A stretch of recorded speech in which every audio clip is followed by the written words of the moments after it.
Hey, what's up? Welcome back to the podcast. Today is episode 213 on gut dysbiosis. We recently kicked off our mini series on all things gut health. Right? As you might know already, I released my brand new guide, the Gut Repair Blueprint. As a free download, all you got to do if you haven't downloaded it yet, you can get my free symptom quiz as well as a super quick one.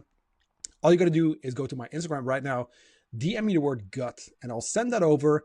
Couple of questions first so that you first get an overview of your current symptoms so that you can take your results, dive into the guide and get some, basic steps to follow.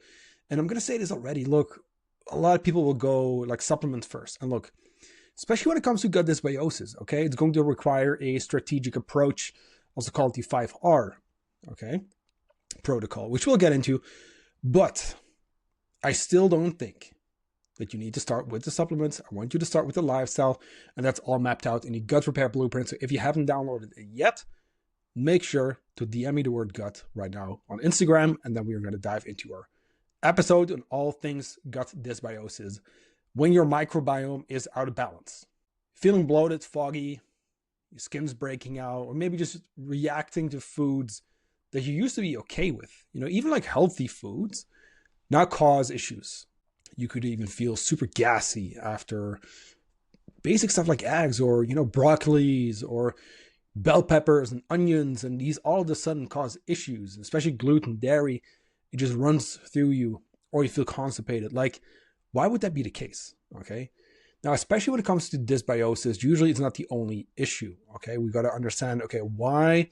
And recently we also talked about leaky gut, but why is the gut now out of balance? Okay. I don't love calling microbes or bacteria good or bad, okay? You need both, but in the right amounts. So there's opportunistic bacteria, okay? And there's your commensals. Now, your opportunistic, those are the ones you don't want to have too much of. And your commensals, which would generally be considered like, hey, those are the good ones, right? You want to have enough of as well. So it should be in balance. Now, before you even consider, really assuming, hey, there's some dysbiosis going on, and I will say with my symptom quiz, you'll have a good idea. I don't want you to guess either, okay? So if we do really think there's something going on, right, and your basics are covered, and you are sleeping, and you're managing your stress, and your diet's healthy, and then I'm going to say, GI map test. And there's other stool tests out there too. But look, the GI map is just such a solid one, okay? We'll dive into that a little bit more today too. But what if the issue of your bloating, or the root cause really, right? Your bloating and symptoms, if your skin outbreaks, okay, or breakouts. What if that reason isn't the food you're eating? What if it's not the gluten or dairy that's the problem, or the onions or eggs or the broccolis? What if it's the gut and what's living inside your gut, more specifically, okay? So we'll dive into dysbiosis, that imbalance in your gut microbiome, how this can also mean multiple things. Okay, maybe the commensals are too low. Maybe the opportunistic bacteria are too high. Maybe combination, okay? I think also when it comes to eating healthy, a lot of people will repeat the same foods too long. That's not good for your microbiome diversity, because you want to have those different foods, those different fruits and veggies, different proteins, and I want you to rotate. That is something I teach all of my clients. Look, yes, I want you, especially in the beginning, to repeat a bunch of your meals, okay? To have a go-to setup, but then over time, we're going to introduce a lot of diversity, different colors, right? Eat a rainbow. Now, this isn't just a digestion conversation, okay? That's a big point, and obviously you're going to notice it in bloating, gas, your stools. How often are you pooping daily? Is it even daily? And by the way, once again, if we don't poop every single day, that is a red flag, okay? What does it look like? You might be familiar with the Bristol stool chart. And if you are not, I highly recommend Googling this now and looking at, hey, what does my stool generally look like? Is it a 1 or 2, more towards that constipation? Is it a 5 or 6, right? To where it could be lack of fiber, or it could just be, again, something's off with digestion. Or is it kind of like a 3 to 4, which would be considered a normal, form of stool? And it's always funny with my clients too, because once we start to talk about poop, it's a little awkward in the beginning. But then once we start to understand the importance of good digestion, it's like, oh shit, okay, well, yeah, it's maybe still kind of funny to talk about, but this is some serious shit, pun intended. Okay? But it's not just digestion we're talking about. It's your immunity, it's mood, hormones, inflammation, okay? If the gut's inflamed, there's going to be some issues somewhere else too, okay? Remember too that we talked about that low stomach acid, right? Which could be almost like that spark sometimes. And if that leaky gut is happening with a damaged wall, okay, the dysbiosis, you start to see, hey, these things usually go hand in hand, okay? It just turns into chaos. And where do you start, right? Now, if you haven't listened to those episodes either, the leaky gut one and the stomach acid one, make sure to dive in, okay? Listen to those after this episode, just so you get that full picture. And once again, if you want to really learn about your symptoms specifically, I really recommend you to DM me the word gut so you get that gut repair blueprint, okay? Free download. No strings attached. All you got to do is follow me on Instagram and answer 10 questions so that we can actually give you a score per symptom group, let's say. Is it more dysbiosis? Is it maybe leaky gut? Is it maybe low stomach acid or poor liver, okay? Which we'll talk about soon too. Poor liver function, poor detox, okay?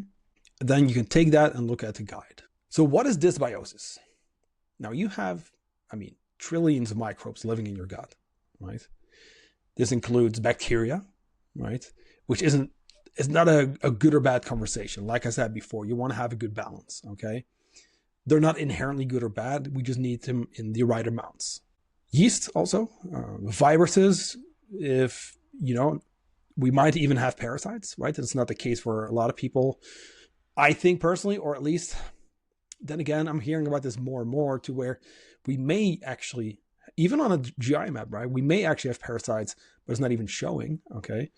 But just understand that your gut microbiome includes like the yeasts, the viruses, the bacteria, okay? And ideally, that's a balanced ecosystem. Think about this too, okay? If we put this into kind of like a real life setting to where, I don't know, like we're going to kind of talk about just generally like a forest, okay?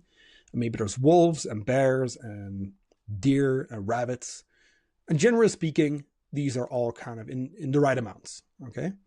Now, obviously, right, nature does its thing. So maybe certain animals become food for others. And then the deer eats from this plant and the rabbits eat the grass and, and then the wolves and the bears eat, other animals.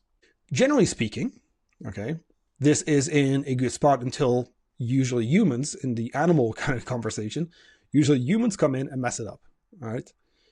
If I think of Norway, where I live, there used to be a lot of wolves. Now there's barely any. Why? Well, humans, right? The farmers wanted to kill all of them, okay? Now we have bears too, but not that many in my area at least. But that's an example of the humans interfering with nature, okay? Now, what if, for example, right, the wolves are being killed off, or the bears, or maybe both? We're just going to use a silly example here. Okay, maybe now there's so many deer that it's causing more traffic accidents. More deer, right? They're running into the road, which, by the way, is why here in Norway, hunting moose is legal, right? Because they're trying to control the amounts, the population, okay? But just understand that once things are out of balance, is going to lead to some type of issues, okay? This has even happened where humans, once again, would introduce certain species in areas where they generally just don't belong, completely throwing off rivers and lakes, and right, is not a good thing. So understand that it's a balanced ecosystem, okay? High diversity, very important. So you want to have, right, the different foods coming in and feeding those different microbes. And it's a rainforest that generally thrives, including all these different plants, all these different animals and the bugs and everything else, right? If that diversity thrives, it's all stable. Now, why is this important, right? Now, obviously breaking down your foods, your fibers, if you've heard of FODMAPs, a lot of people will be put on low FODMAP diets. These are specific fibers that can ferment in the gut, okay? Which, by the way, doesn't have to be a bad thing. But again, like we want to be able to break down these foods, right? Breaking down fiber also leads to the production of short-chain fatty acids like butyrate. Very important, right? Very protective if we're talking gut lining, for example. Immune system. The gut is such a key player there, okay? Vitamin, minerals, I mean, everything that, what you would want to happen is we're eating these foods and we're getting all the great micronutrients from it. Now, if your digestion is off, you might have deficiencies or cause deficiencies eventually, okay? Inflammation, okay? Oftentimes it may start in the gut and then ultimately it becomes systemic if we continue to have the dysbiosis, that leaky gut going on, stuff ends up in the bloodstream, right? So what happens when things are out of balance? Like, what is dysbiosis? Like, why is it such a problem? Okay. And dysbiosis just means an imbalance in those bacteria. This can mean overgrowth of those opportunistic bacteria, candida overgrowth, reduced beneficial strains, the ones that we talked about, your commensals, and low microbial diversity. So if you think about this too, for example, if we go back to the nature, analogy I just named of humans interfering, let's say antibiotics, for example, right? We could see these as, in this example, the humans. The antibiotics come in and yeah, they may kill off the bad stuff, in quotes, but it's also going to reduce your beneficial bacteria, which now kind of allows those opportunistic bacteria to come in and maybe overpopulate. And now things are out of whack, out of balance, okay? That overgrowth can lead to increased gas production, more bloating, intestinal inflammation, toxic production, LPS, loss of beneficial bacteria, reduced butyrate. Once again, that's a very important kind of protective kind of gas for your gut, okay? Weakened gut lining, increased gut permeability. So also there, right? What we talked about with leaky gut, you see everything all goes hand in hand. So when we're really dealing with gut dysbiosis, it's not just about killing the bad bugs. It's also about bringing up the good ones, okay? And before we get into solutions, I want to kind of expand a bit on what we just talked about, like what might throw things off. I already mentioned antibiotics, okay? Yes, this kills the pathogens, the bad bacteria, in quotes, or the opportunistics, but it also kills the good stuff that we do need in good amounts, okay? And without the right support, your gut microbiome might not really recover. This is where, generally speaking, what I believe is a very good idea. For example, once you go in with an antibiotic, which sometimes we're going to have to use it, of course, maybe we're going to go in and support with a, just a full spectrum probiotic, maybe Saccharomyces boulardii, throw that in, right, as we are on that antibiotic, and then we keep using it for a little bit, just to allow those beneficial bacteria to not fully die out, okay? Because you're also killing off the bad stuff. Or sorry, the good stuff. Makes sense. Think about this. Imagine a forest where the wolves have just taken over. But there's still some other animals, the ones that we want, right? For the diversity, that balanced ecosystem. But we're going to say, hey, you know what? We're going to get rid of these wolves. We're going to burn down the whole forest. Yeah, we're going to get rid of the wolves, but all the trees are dead, the plants are dead, all the other animals. We're killing off that whole environment. That's not what we want, okay? Now, another big one that may cause dysbiosis is chronic stress. How often have you heard me talk about chronic stress recently? Quite often, right? That's for a reason. Pretty much every single time I have seen clients with autoimmune conditions and or gut conditions, which is often both. It has to do with some type of chronic stress, which could be physical, emotional, could be related to overtraining, undereating, abusive relationships, trauma, so many different things, okay? Chronic stress. If out of all the things that I talk about, before you even get into the supplement section of my gut repair blueprint, before you even consider going low FODMAP or manage your nervous system, and that's not always an easy thing, but slow the hell down sometimes, okay? Manage your stress. And I'm not saying check your boxes, do this morning routine that some influencer told you was cool with the ice baths and this and that. Like, no, like actually work on true nervous system regulation, okay? Because that chronic stress is going to throw you off. It's going to affect the gut lining, the microbes that are living in your gut. It's going to lower stomach acid. Now we may be dealing with, poor iron absorption. Now you're low iron. and we just keep seeing more and more issues. Poor diet is a big one too, though. Okay, so if you don't get those beneficial fibers, the different colors that I talk about all the time with my clients, I say, hey, eat the rainbow. And it's a bit of a statement that's kind of used by just about every coach these days, I feel like. But you do want to get that diversity. You want to get the different colors for the different phytonutrients, the different fibers, a whole food-based diet with meat and fish and eggs and whole grains and potatoes, sweet potatoes and nuts and seeds and extra virgin olive oil and avocado and all these great foods that are just good for us. Beans, legumes, right? Having that diversity, having all these different foods going in and out of our system. So key. One of the most underrated tools, I would say, when it comes to eating for health. Just changing it up. Now, I will say you still need structure, of course. I'm not going to go random, but different colors, different fibers, such a key thing. Low fiber, for example, which, by the way, low fiber is part of this conversation here. A poor diet is generally low in fiber, low in those micronutrients, low in those different types of fibers, or just different foods in general. It doesn't even have to be the fibers, right? High sugar may feed, opportunistic microbes, ultra-processed foods. Just overall, if our diet is not locked in, especially combined with that chronic stress, just start there. You got my free meal plan training by now, I would say, if you've been listening for a while. But build those whole food meals, okay? We'll probably have a new resource for this too, to expand, to have more suggestions for you, and almost more like a, hey, you know what? Here's a whole bunch of meals and recipes you can try, right? Based on these calories, etc.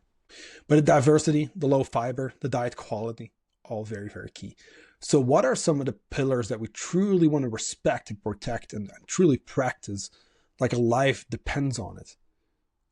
Well, stress related, which also includes sleep, which also includes your direct environment, our community, like how often are we spending true time with our friends and family, our loved ones? And then, of course, nutrition, okay? Whole food-based diet, 90% of your calories should be whole foods, okay? We're reducing that stress. We're truly working on nervous system regulation. We're slowing down more. We're breathing, okay? Sleep, we're going to protect that 8-hour sleep window, okay? We have to. Consistent sleep, non-negotiable. If we don't fix our sleep, we're not going to get healthy, okay? So if you're sleeping less than 7 hours, don't even think about starting a 5-hour protocol. If you're not managing your stress, don't even think about getting all the supplements in the world. Start with sleep and stress. And I know I've been talking about this so much recently, but look, that's how serious I am about this stuff, okay? Community, something we haven't really explored too much, but community, okay? Seeing your friends' laughter is one of the best ways to lower your cortisol. Do more of that. Practice hobbies that bring you joy, okay? Do things that allow you to slow down and don't spend so much time scrolling on your phone. And of course, when it comes to nutrition, we got plenty of resources for that. And if anything, if you're listening here, you don't follow me yet on Instagram, do it right now. If you want to get the gut guide, message me the word gut, okay? Especially, by the way, too, as you do that, first do the symptom quiz, right? Just so you get those answers, get the guide. But shoot me a message too. Say, hey, I just listened to that podcast on gut dysbiosis, or maybe the leaky gut one, or the low stomach acid one. Let's have a chat, okay? So what are some symptoms and signs you want to pay attention to maybe consider, hey, we might have some dysbiosis going on, okay? Bloating, this is a big one, from the excess fermentation, that gas production. We could also see possible like a SIBO overlap kind of here, right? Small intestinal bacterial overgrowth. We might be more constipated, so things aren't really moving as much, okay? Skin issues, eczema, acne, okay? Dysbiosis can lead to immune activation, increased permeability, systemic inflammation. This all shows up on the skin. So people will throw in all these different skin products. Look, if the skin's flaring up, it's usually something downstream, something in the gut, liver, inflammation, immune system, okay? I just had a client do what we call the flush for 2 weeks, and her skin breakouts completely stopped. Acne was largely gone, and that's in a 2-week window. Right, by supporting digestion, supporting stress management, proper sleep, resting the body. We pulled training for her. Okay, we're supporting liver detox, bit of digestive enzyme support, stomach acid, okay, ox bile to help break down fats. And all of a sudden, the gut's more calm, which, by the way, the biggest part, really, which I should mention, the biggest part of that whole protocol is Mediterranean-based diet, okay? Low protein, high carb, moderate fats. We're going big on those anti-inflammatory foods, good fibers, a lot of fruits, okay? A lot of great stuff. And just within 2 weeks, her skin cleared up. Why? Did we focus on anything skin related? No. It was gut, liver, inflammation, immune system, all things we support, okay? Fatigue and brain fog are pretty common too. I would say from the inflammation that may be going on. Mitochondrial stress, right? Poor nutrients, or, poor nutrient intake and or absorption, I guess, kind of depending on what your diet's like. I think absorption is a big one for a lot of people, even if you get all the multivitamins and all that, to try and target like, hey, this deficiency. Okay, but why are we deficient? Is it actually a diet thing, or is there some poor absorption going on? Okay. Mood swings too. Okay. Has to do with that gut-brain axis. Okay. Most of the serotonin is produced in the gut. We're going to notice maybe more anxiety, irritability, immune activation, leading to food sensitivities. So foods that may be okay, generally speaking, all of a sudden cause some issues for you. Okay. Your gut bacteria, this is something to point out too, can actually influence your thoughts more than you would realize. Just from that gut-brain connection, which is kind of funny too. So your gut and brain are connected through the vagus nerve, okay? And most of that connection, or that communication, I should say, I would say about 90% or 80 to 90, is from the gut to the brain and not the other way around. How crazy is that? So we always think our brain controls everything. Actually, most of the communication between our gut and the brain is from the gut to the brain and not the other way around. It's a very interesting fact, okay? So, dysbiosis, kind of a bit of a recap, okay? And then we'll talk a little bit more about how to potentially reverse these kind of things. And this is the one that requires the most strategic approach, okay? Which I also don't want to necessarily just map out and say, hey, you need to do this and this and this, because here's the reality. It's going to be dependent on your GI map and the actual opportunistic bacteria that are overgrown. And are we dealing with parasites or yeast infections, or, you know what I mean? Fungi, okay? So we want to think of, okay, testing if we truly know there's something going on, then mapping it out accordingly, okay? Because the herbal compounds you want to be using here, the antimicrobial compounds, which a lot of them will overlap, okay? But if we have a parasite, you're going to have to use something else than just generally targeting bacterial overgrowth, okay? So that's what testing is so key. But a bit of a recap. So dysbiosis, right? This is going to affect so much more. We're talking digestion, nutrient absorptions, causing inflammation, leaky gut plays a role here, right? Once again, immune system, like 70 to 80% of your immune system is in the gut. Chronic immune activation, increased risk now of allergies, chronic inflammation, because again, like that gut inflammation can become a chronic, almost systemic inflammation, okay? And autoimmune, okay? If we're talking Hashimoto's, okay, there's 3 components. There's your genetics, there's triggers, and there's leaky gut. And we'll do a podcast on this too, but understand that if the gut is off, now we're risking, developing potentially, not all the time, but potentially autoimmune conditions. And I know that's a lot of info as well. So sometimes I want to slow down with these kind of info heavy episodes. And I've said it before, I'll say it again. This episode isn't meant either to say, oh, so you have this now and you need to do this. That's not how I work. And look, this needs to be done with a professional, and you can look into a 5R framework and you can learn about the remove, replace, reinoculate, repair, and rebalance steps. Okay. But it's also not like a step-by-step thing. There's a lot that should be based on symptoms. There's a lot of them that overlap, okay?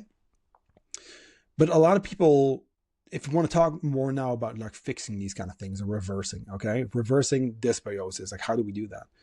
A lot of people might think, hey, something's up with the gut. I'm going to go in with probiotics and we're going to throw that in and that's it. Well, no, if the opportunistic bacteria are overgrown, and maybe we are dealing with biofilms,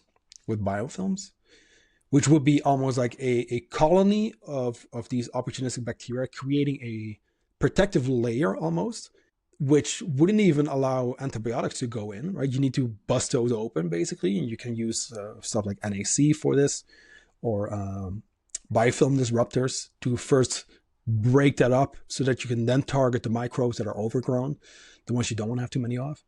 But like, if that's the case, like we don't start with a probiotic, okay? So I'm going to briefly explain the 5R framework, starting with remove, okay? And this is where we're removing inflammatory foods. We're going to eat more anti-inflammatory. We're removing things like alcohol, gluten, dairy, soy, corn, all these kind of things, okay? We're also targeting the overgrowth, okay, if present.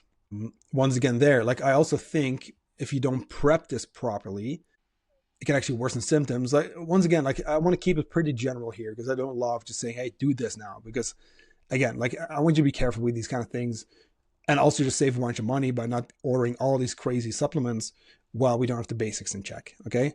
But we're giving digestion a bit of an easier diet to work on, okay? We're dropping that inflammation. We're going to go in with some targeted supplementation to also support the gut lining, which is really the repair step. But we're going to go in and support while we remove all these triggers, remove foods that may cause sensitivities or triggers, reactions, and we're working on removing those bad guys, let's say, the overgrowth. We're also replacing, so we're supporting stomach acid, supporting digestive enzymes, improving bile flow, okay? We may want to do this with I do like the super enzymes from Now Foods. It also has ox bile, which can help break down fats to support that bile flow, okay?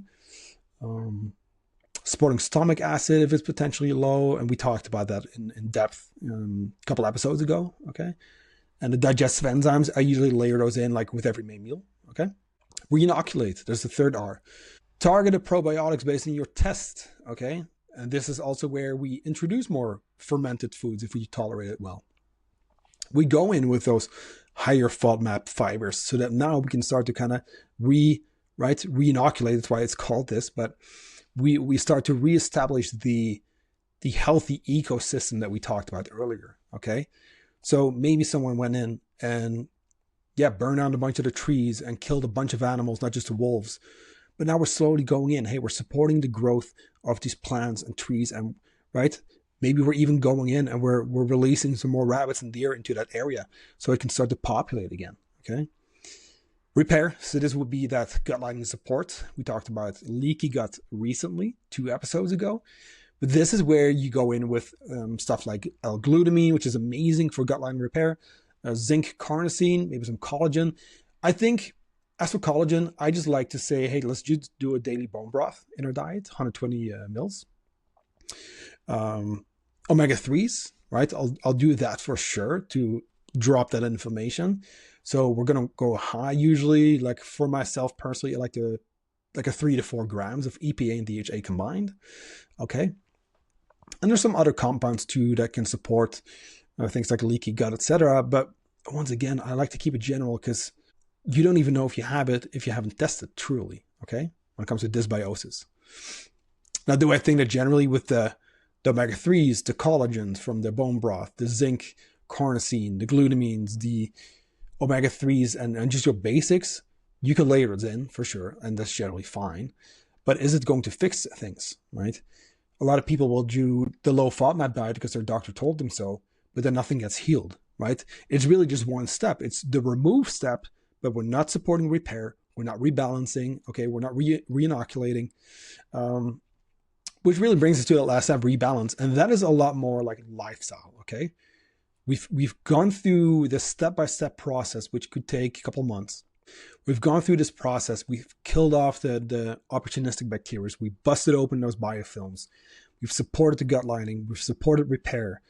We've worked through this. Now we go back in with targeted probiotics, okay? For example, for me, I did a stool test a while ago. My Akkermansia was low. So that would be something for me personally to start to then supplement, probably alongside of a full spectrum probiotic, okay? The rebalance is ultimately your end point where we keep doing the things that got us healthy. So we keep managing our stress. We keep that sleep as a non-negotiable, okay? Circadian rhythm needs to be dialed in. We have that food diversity we talked about, lots of fruits, veggies, a lot of great foods coming in, mostly whole foods, okay? And that's where we've gone through a protocol and now we live that lifestyle. still understanding, hey, there might still be things that will just, I don't want to say forever, but that will just keep bugging you, okay? Now, maybe over time, and this is also part of that last period, we start to introduce foods. Hey, let's do 50 grams of blackberries, which is a FODMAP. How do we respond? 4 days later, let's do 100 grams of that, okay? Let's add some different veggies and fruits, and now we really start to expand on that food diversity, and that's so key. And that's truly where, if you do this right and you take that rebalance phase serious, you can avoid doing the same thing most people will experience, and that is relapsing after doing a gut protocol. They finish and they just go right back to whatever they were doing, treating this as a short-term fix, and it all comes back. Mostly because they never managed their stress, they never fixed their sleep. So all the triggers, right, which could be that chronic stress, it just all comes back, okay? So don't think that you can skip the stress management piece, even with all these supplements in the world, okay? So you see, we didn't talk about probiotics until later down the road. We didn't talk about fermented foods like kefir and sauerkraut and kimchi, which are generally great. And if your gut's healthy, generally speaking, we can totally have those to totally be fine, okay? But we don't start there, okay?